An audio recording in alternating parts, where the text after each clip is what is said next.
Hey fellas, PV2 Smurf here. PV2 Smurf here, PV2 Smurf here. Oh fellas, PV2 Smurf here.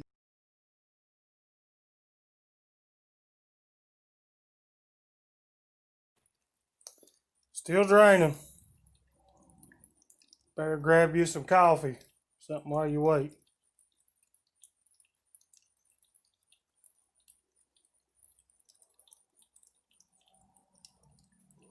Now in order to remove the fuel from the other tank, there's a crossover right here, just in the event it didn't drain out. Put this zip tie in the middle here, holding the gas line off of the top of the cylinder head. That loose. Cut these zip ties right here off. 1, 2. Now I know what I want to do.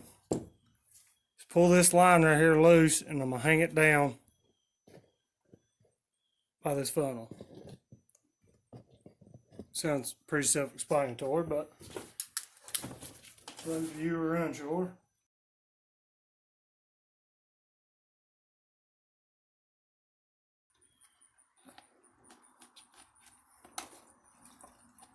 And just a drop. And pull this line all the way around the back here, keeping it above its spot over there if possible.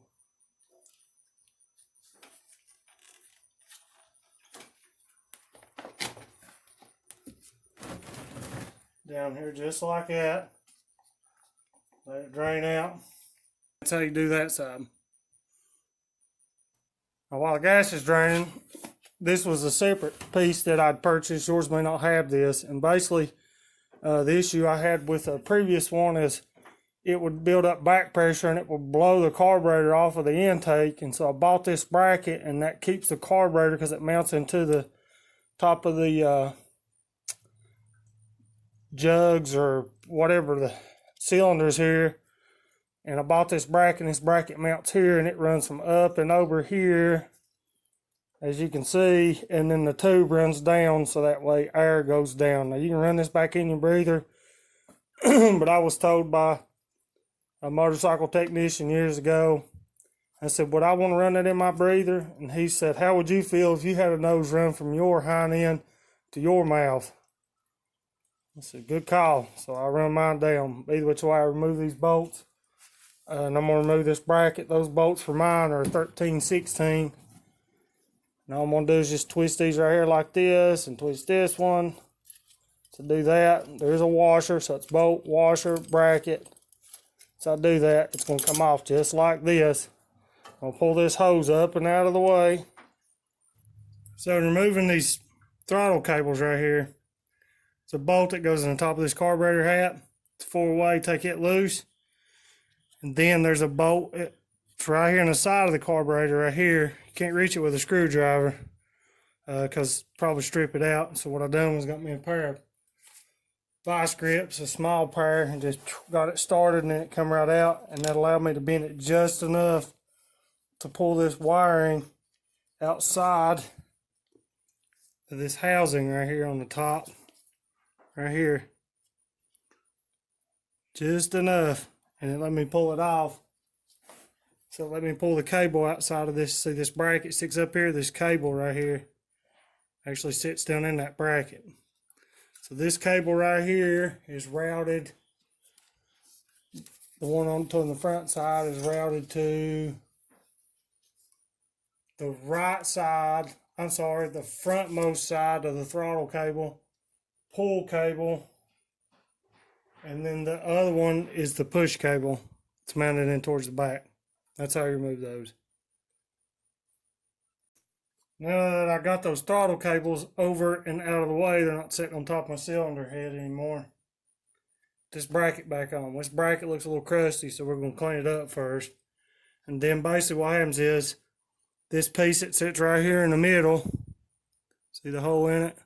That piece actually sits back on this piece right here. Inside here, this piece does. Sorry, this piece right here. See the notch in it? It sets back on right here. the screw goes back in here, and then this top screw goes back in that. I note this top hat screw right here, because it goes carburetor hat, the top of it has a washer on it, so don't drop it. So just like that, just like this, it goes on here. See this step down, there's a step down groove on this piece right here. See it? See the step down?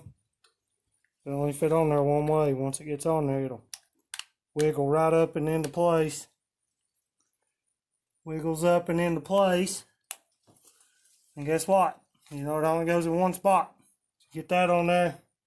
Carburetor hat bolt. Then the side bolt right here. Just put them back in. I'm going to clean this up. Whenever I get all this off, I'll clean all this up at one time. Now what I'm going to do is remove all these linkages and lines that go to this throttle, that go to this carburetor, so that way I can move the carburetor.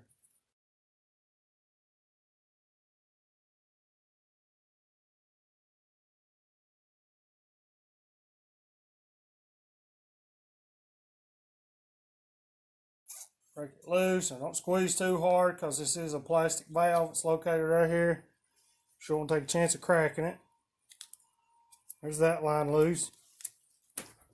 Now when I take that loose, I'm going to retighten this worm gear up just a little bit so it don't slide off the end of this. I don't have extra worm gear and want to wear it wind or step on it or whatever. Or in my case, worrying about my youngin' packing it off. He's bad to do that kind of stuff. Ooh, Dad, what is that? Can I play with that? And then packs it off.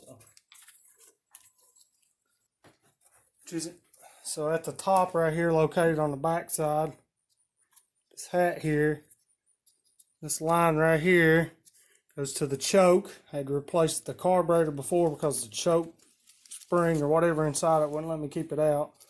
So to remove that, all you have to do is go over to the other side where the choke's at right there, loosen that nut, and when you do, I think it's got a groove cut in it. It does on the bottom, so loosen that just a little bit and it'll slide out, so that way it'll slide that way. So this whole piece right here will come down and slide out that way with the carburetor. Now to get the carburetor off, there's bolts located in here on the intake, and yeah, we have to take the intake off for this. The intake's not very big on a motorcycle. As you can tell, that is it. Right down in there, see that bolt that's located right there in the middle of the screen? That is a intake bolt. There's 4 of them. Now that one and this other one are located right over here. They have to come all the way off. However, the ones on the back side just have to be loosened because there's a groove cut inside that intake for it to slide off. So you don't have to remove the carburetor from the intake, but you do have to remove the intake. So I've got the choke cable loose. Like I said, just loosen it a little bit. Now there's a vent tube line that went over to the petcock. It mounts right here. Looks like it goes into a little purge-like valve diaphragm thing, but it goes down in here, and then mine tees off.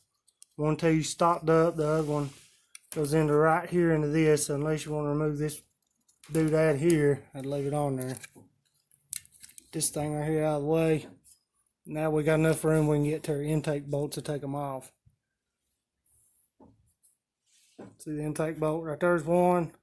On the other side, I do want to show you, you can see that there's a gap right here in this. Get that intake off so you don't have to loosen all the way up. Just back it off a little bit and it should slide up, and it'll allow you to remove the carburetor and intake as one piece. And that's on both bolts. On this is the left side. 1/4 inch Allen will go on that, and it'll bring that off. Now if yours has been changed, it might be a different thread, but this one's a 1/4 inch. I'm taking the intake bolt off.